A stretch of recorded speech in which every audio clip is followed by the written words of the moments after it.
Hey everyone, this is John from EastCoastArmory.com, and I'm here today with a painting and weathering tutorial video for the new EastCoastArmory.com 1/6 scale M20 75mm recoilless rifle ammunition sets. The rounds that you see here are posted on the EastCoastArmory.com product line via the following links listed below in the video description, as well as also on the bottom portion of this video. The rounds themselves are 3D printed and are designed to work with the Dragon 1/6 scale M20 recoilless rifle pre-built model and plastic kit that have been on the market for a number of years. In this video, I'm going to go ahead and go over exactly how to assemble, paint, and weather the components to the way you see it in this video. So stay tuned. And here are the raw printings just before painting. Now, in terms of painting, when it comes to the actual material that the real shells were made of, after doing some research on the topic, I've seen that the shells were really composed of 3 types of materials. We had cases which were made from steel, cases which were made from brass, and I believe also cases which were made from a type of copper alloy. Now, even amongst these 3 subsets, there are also different variations of types of cases that they were made of. Like, for instance, if the cases were covered in a coat of lacquer or other type of protective medium to protect them from oxidizing and or corroding prior to use. Now, before you get anything into paint, it's a good idea to prep these pieces. Now, for prepping, this also depends on the type of medium that these pieces are made in. For the standard material, the prep work is different compared to that of the HD materials. For the standard materials, all you got to do is, with an air gun, blow onto the piece with some high PSI, as this will dislodge any loose powder that the materials were made of, which is residual from that of the printing procedure. With something like these shells here, you're going to need to get some air blown on the inside, as that center tube, like you see here, is actually plugged up with that of the 3D printing material. Some swipes with a high-pressure air gun will definitely clear out this surface and get it ready for painting. For the HD material, from what I've seen and read about the topic, this is made with a wax-type technology where when the piece is being printed, there is a coating of wax on top of the surface which gives it structure for the printing process. Prior to shipping the component, the company goes ahead and puts these pieces in an oven to which the wax will melt away, but the 3D printed material will remain and stay nice and clean.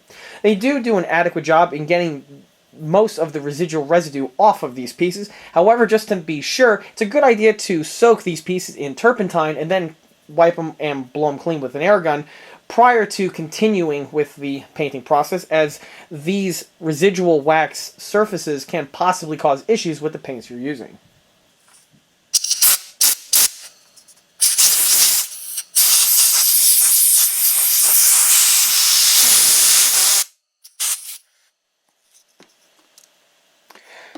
As you just saw, after I blew the air inside of the center section, a lot of powder was emitted from the unit, and which was kind of funny, as the real recoilless rifle works in a similar way with the blast of the propellant.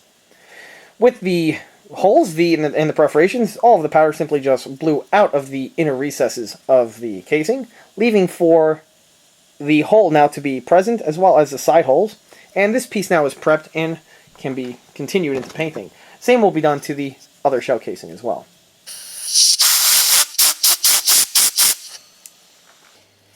Here you can see on this loaded shell the shiny residue of the wax material. If I wipe it off, you'll see it actually on my finger, and this here could definitely lead to issues for that of the paint work. So, like I said before, with some mineral spirits paint thinner, I'm going to go ahead and put it in this cup over here.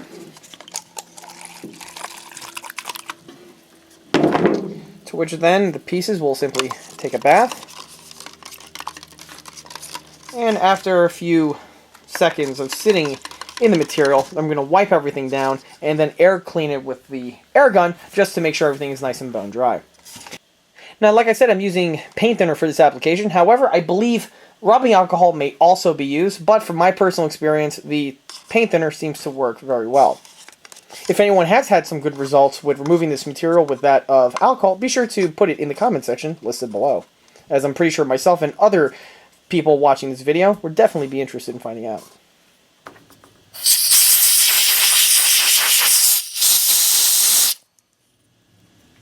Now, when it comes time to cleaning off the HD material, like I just showed, I was going up and down very lightly with that of the airgun. Now, the PSI I actually cranked down for these units over here.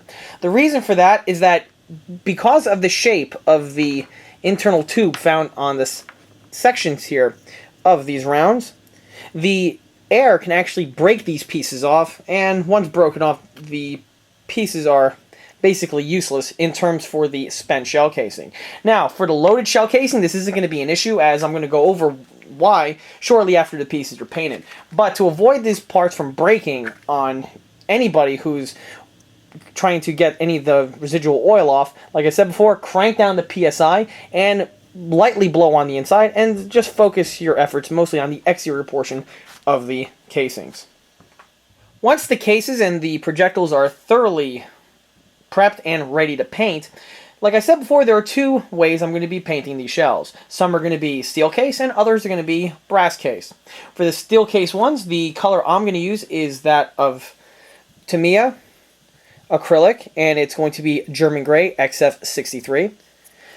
The gray coloring gives a very close resemblance to that of many of the steel case ammunition that I've seen, both in other calibers as well as also on real M20 recoilless rifle shells. Now, as for the application, I'll be utilizing my airbrush to do the paint work. The reason why I'm using the airbrush is that the airbrush ensures me a nice, thin, and even coat of paint all over the surface and insides of the piece. If done with a paintbrush, you may have some issues with needing to water down the pieces further in order so that you don't clog up the small little perforations found on the case, which is basically the whole point of having these pieces over here. Now, as for painting the brass cases, for the paint I'll be utilizing this can of gold spray paint that I have here. Now, this is just a regular can of gold paint from my local hardware store. Now, when it comes time to using spray paints, you don't want to go ahead and use the most expensive stuff you can, like the really fancy and shiny type spray paints. For painting of shells, the regular gold will do plenty suffice. Now, even though this is called gold spray paint, the tint actually very closely resembles that of brass, for the type of brass that you would find on such things as casings, as well as also brass fittings as well. All of the small little casings and brass fittings that are found on my models are painted with basically gold spray paint or gold brush-on paint in the exact same tint that we have here. Now, as for the projectiles, I will again be utilizing the airbrush, but the paint I'll be using is that of Tamiya acrylic olive drab, which is XF62. This will give me a good base for the actual base work on the shell casings, and then the smaller fittings and other bits are going to be applied with that of a paintbrush. Now, when it comes time to the actual application of the paint, you want to get a nice even distribution of the paint on the surface without, of course, there being anything like drips or other sorts of imperfections that can arise. Now, specifically for the rounds that are represented to be loaded, you don't want to get any paint in the neck area of the piece, or even on the inside for that matter. The reason for that is that when the piece is loaded, on the real shell, there's actually a paper combustible filament that's around the circumference here of the shell. We're going to be adding that with a real piece of paper, but this of course will be done after the shell is fully painted and ready to go. As for the neck area, you don't want to get any paint on the inside here, or for that matter on the shell casing itself, as the sleeve and socket sections of these pieces are so finely made and the tolerances are to the point where they will slide on with absolute precision. By adding any sort of paint or other type of additives to these sections here will throw off the tolerances, and the pieces will fit on more snug and possibly a lot harder. The problem with this is that due to the fragility of the case section here, if you're trying to force this shell into place, you're going to run the risk of possibly damaging and cracking the casing area due to the force, which is why when it comes time to painting these pieces, I'm actually going to mask up these sections here for the shells that, of course, are going to be loaded. Now, for the ones that are unloaded, of course, this is definitely not going to be an issue, nor is it going to be anything to concern yourself about. Now, like I said before, when it comes time for the loaded rounds, you don't want to get any paint into the inside sections here. Now, the best way, in my opinion, to do that is also another way to suspend the shells in order for you to get good 360 access to the material in order to get a nice even coat. To do this, I will be taking the shell and I will be inserting a wooden object on the inside. Now, you could use a dowel rod or any sort of cylindrical item that is the same diameter of the shell that we have here. Now, if you don't have a dowel rod on stock, or if you just don't want to go out and spend the money for a dowel rod, another quick and super easy, and also it's a very high-tech tool to use, is that of just a stick lying in your backyard, like I have here. I simply cut the end off, beveled it slightly so it slides on you a little bit easier. And with that, I can now paint the sections of the shell that are the ones that are going to be loaded. Now, if you notice this one here, I actually have the stem broken on the inside. Like I said before, I kind of learned when I was cleaning them. And it slides in further. Again, like I said before, this is going to be used for a loaded shell, so the center tube detailing is irrelevant for this case. Now, for the shells that are going to be built and replicated to be that of spent casings, the paintwork is going to be a little bit different. Rather than using the stick technique, these ones are going to be painted from the inside and out first. Now, the way I'm going to paint on the inside is I'm going to place these two shells on my painting surface, and I'm going to paint the spray paint on the inside. After the paint is added, they're going to be set aside to dry, to which then I can then finish up the outer coating. This procedure is going to be done for both the steel case and the brass case ammunition as well. And here are the shells now with their interiors painted. The exterior looks pretty gross at this point here, but the interior has a nice even coat of paint that has been added. Now, while doing it, the biggest hurdle was definitely one I expected, which was trying to keep the holes nice and clean from the paint buildup. The way I found was when I would spray the spray paint in, I would then immediately have my air gun with the air hose, and under some light PSI, I would go over the perforations, clearing out any glunk that might be on the inside that would plug up the holes. Now, luckily this paint dries very quickly, so the procedure itself went by fairly quick. Now, another procedure to use is rather than using the spray paint like I did, which because of the size of the can could be a little bit unwieldy trying to get an even surface on the interior, you can take the paint from the spray paint, put it in an airbrush cup, and then just use it on your airbrush where you have a little bit more control and precision compared to using the spray paint. However, the spray paint is definitely still doable. Now, as you can see, the holes are all cleaned out, and the units now are ready for their external coating of paint. Now, to paint the external sides, I am going to, you could either use the rod method like I used before, or I could take a piece of floor wire here and insert it into the small little tube on the inside, to which it holds it in place and gives me a perfect mounting surface for me to the addition of the paint. Now, you have to be careful with this method, as you can easily snap off the inner tube due to all of the forces at hand when it comes time for the insertion and possibly removal of this piece. So you want to be very careful with that. That's more true for the HD versions compared to the standard material ones. Standard material ones tend to be a little bit more robust and can handle a little bit more abuse compared to their HD counterparts. And here's the shell now fully painted, and I'm going to set it aside to dry. With this in dry time, I can now focus on the steel case and add their base coats to them as well.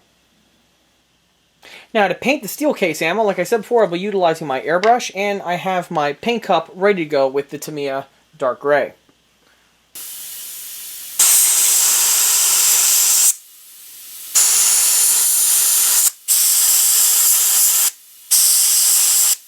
Like I said before, with the airbrush you have a lot more greater control on the type of precision you get on the inside portion of the shell, which is why I recommend doing this even for the brass case ones as well. Use a spray paint if you don't have access to an airbrush.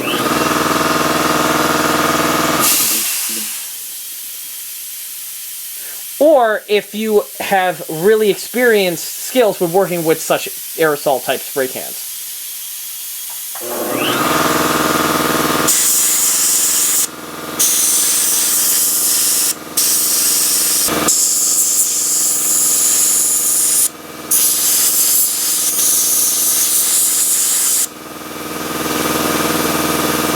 The interior is now fully painted, to which now I could set the shell aside and let it dry thoroughly. One advantage I like about the To Me acrylic paints is that they do have a quite fast dry time, specifically when used with that of an airbrush.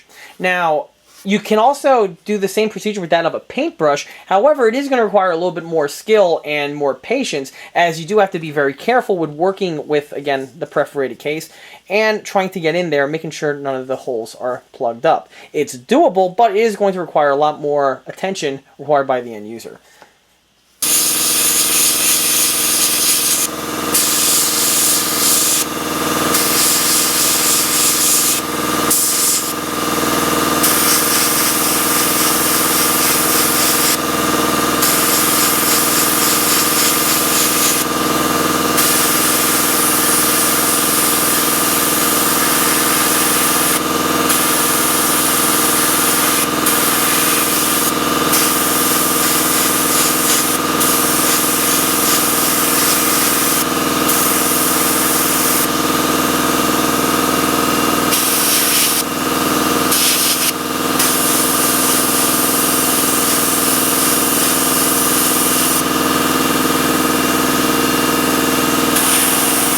And here's the shell, now fully painted.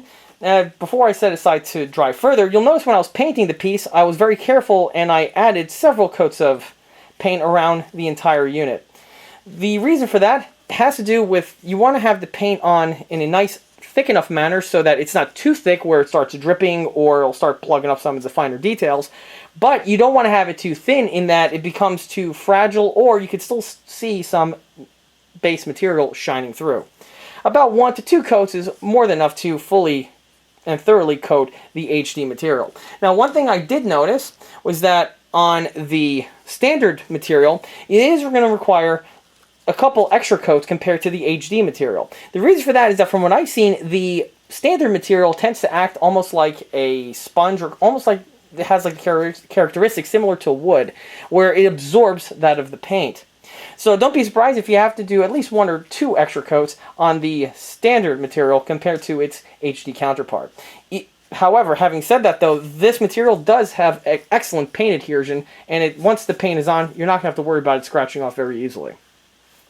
With the inside chamber now fully dry, I'm going to paint the outside. Like I said before, this one I put it on a piece of wire in order for me to hold it and get good access for all the painting surfaces.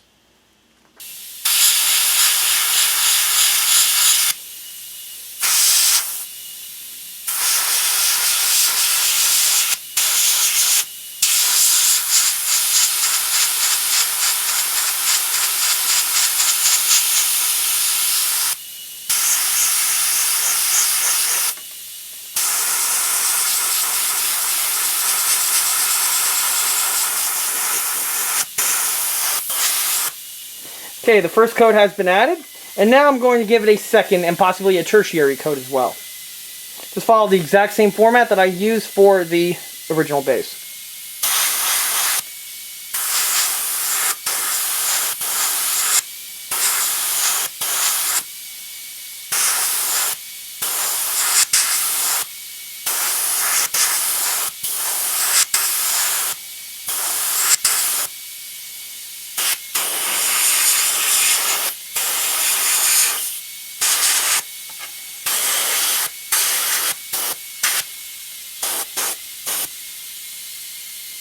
And there we go. The shell is now fully painted. I'm also going to set this aside to dry. With these painted now, I can now turn my attention to that of the projectiles. And here are the projectiles now ready for their coat of paint as well. Now, like I said before, you don't want to get any paint on the bottom portion, as it will make insertion onto the rounds a lot more snug and a little bit more difficult.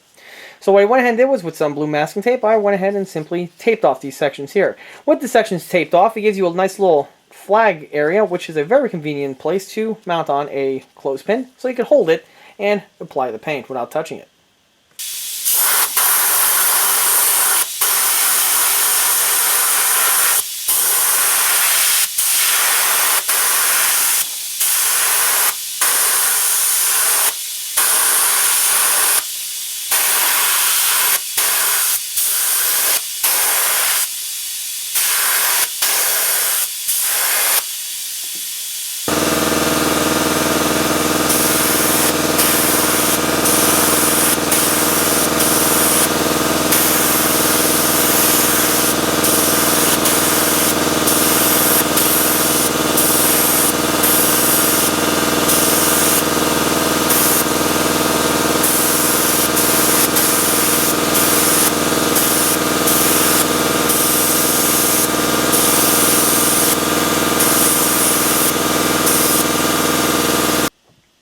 With the painted warheads set aside so they can dry fully, it's now time to focus on the last bit of work needs to be done to the shells.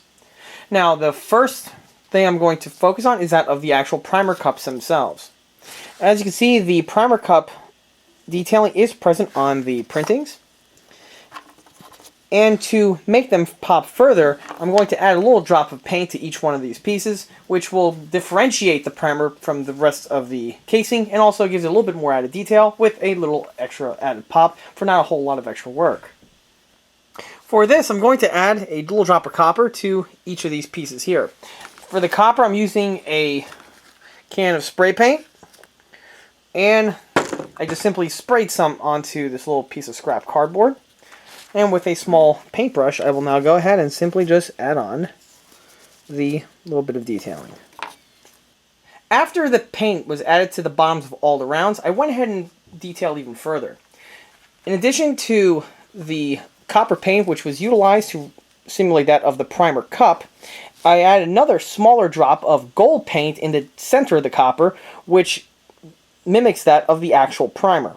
On the real shell, the piece was comprised of two pieces. You had the primer cup, which holds the primer, and then you actually have the primer itself. This very simple addition clearly really helps the piece compared to leaving it again as one solid color. It is at this point here where I can add the weathering to the spent shells, and I could start finishing off the projectiles for the loaded ones. Now, for the weathering for the spent shells, this is going to be done, again, with the airbrush. Now, with the way the recoilless rifles work, it definitely affects the way the shells get weathered. Unlike a standard round in which all of the carbon fouling would really be found on the front portion here, where the projectile left the casing, with the recoilless rifle, all of the combustive gas vents out of the casing and vents out towards the back, in addition to the projectile leaving the front. Because of that, you're going to get a lot of powder fouling across this area here of the shell. Now, you're not going to get any towards the back per se, as this part here is concealed by that of the bolt and the breech, which covers up this section, and the gases vent all around this unit. Now, again, for the weathering, I'll be utilizing an airbrush, and I'll be utilizing heavily thinned down Tamiya flat black paint, which is XF1. With the airbrush, I'll be able to draw the powder fouling on the appropriate locations.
Now, when you get to painting the perforated sections, this can become a little tricky, specifically since the pieces kind of blend in together and when you're holding it in your hand. So you have to pay attention when you're airbrushing this spot over here.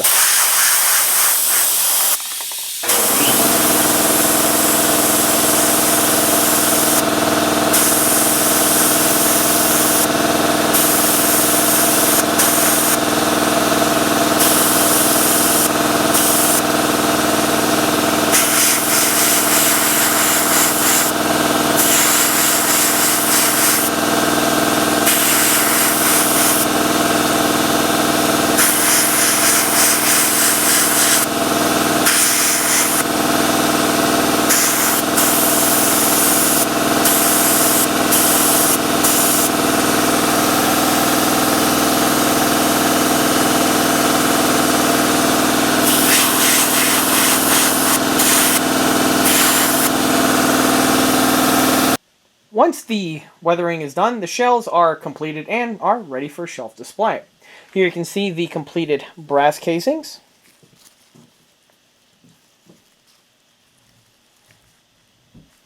Compared to the steel casing with the added weathering.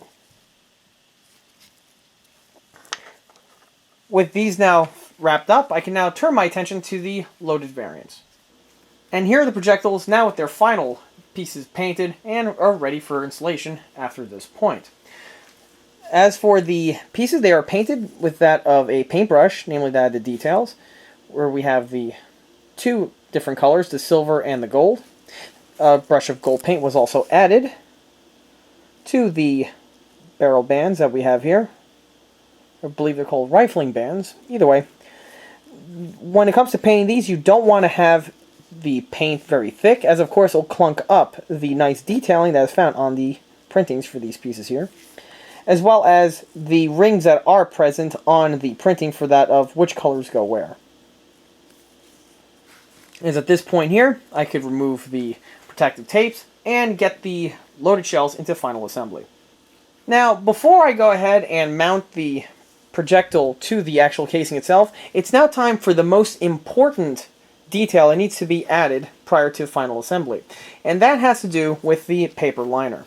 Now, like I said in the announcement video, basically how these shells work was that we had the propellant, which would have been located inside of the casing, and since the casing itself is heavily perforated, you don't want to have the propellant falling out.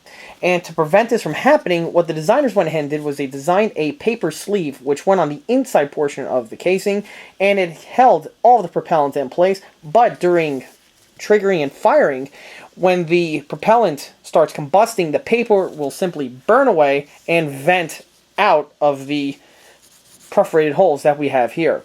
Now, this is the reason why I went ahead and developed these shells with this type of hollow design. Originally, the shells were designed to be a solid 3D printing, to which you would need to go ahead and add white paint to the perforated areas, wipe the area down in order to get the look that you have here. Rather than going with that route, I quickly seen that without any extra added cost, I could redesign the piece, making it for a two-piece assembly and allowing for the holes to be better printed on, and when you add the paper jacket to the inside, leaves for a very realistic appearance, which is basically mirroring that of the real round. Now, as for the actual sleeves themselves, they are made from, quite literal, printer paper. I went ahead and cut the paper to these strips you see here. Now, this is the 8.5 length of a standard sheet of paper. As for the widths, they roughly translate to about 2 1/8 of an inch, which gives you enough space to fill the complete inside of the casing and still be short enough for you to still add the projectile without it causing any problems. Now, to get this inside of the casing, I'm going to simply roll it around this pencil that we have here till once it's a nice little tight little straw, to which then it will slip into the casing, to which when it's removed from the pencil, the paper will naturally unspring itself, binding itself to the confines of the interior of the round. Here you can see me wrapping the paper around the pencil. It's a nice tight little spool that I have here. I grab my shell, start it on, and then just simply slide the paper where it needs to go.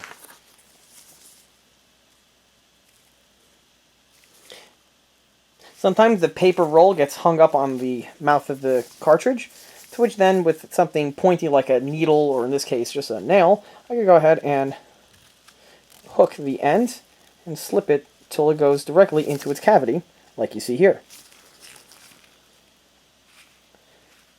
Here you have the paper mounted on the inside, to which then I grab the one projectile, peel off the protective tape mask, slide it into place, and voila, the round is now finished. Now, no adhesives are going to be utilized to keep the two halves together, as it's not really necessary. But if you feel the need, a simple drop of super glue is more than suffice at keeping everything at bay.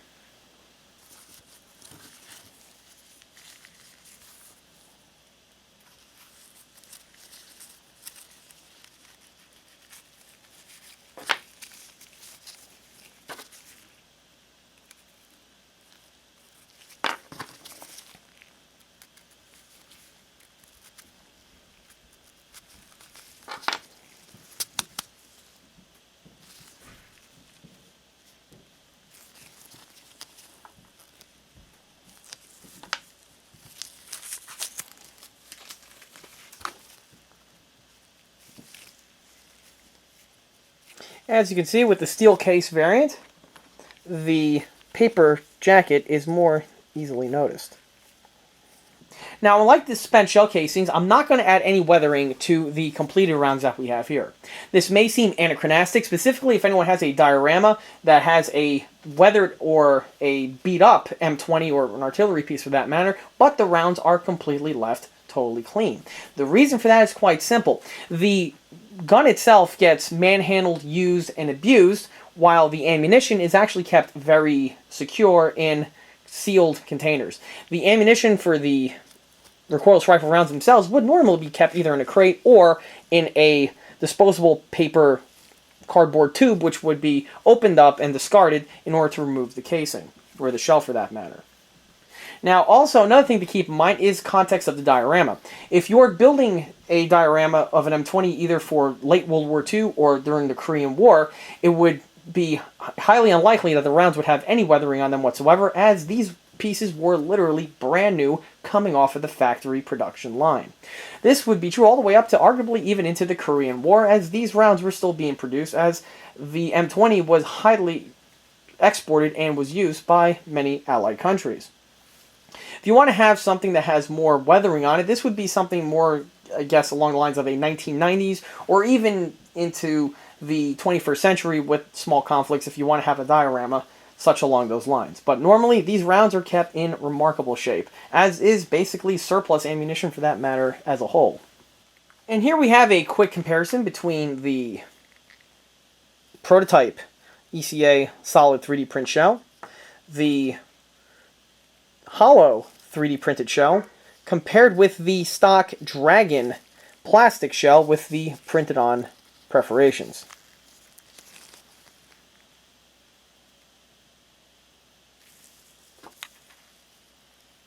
And of course, the last thing to do with your rounds after they are painted and weathered is to put them on display with your Dragon 1/6 scale recoilless rifle.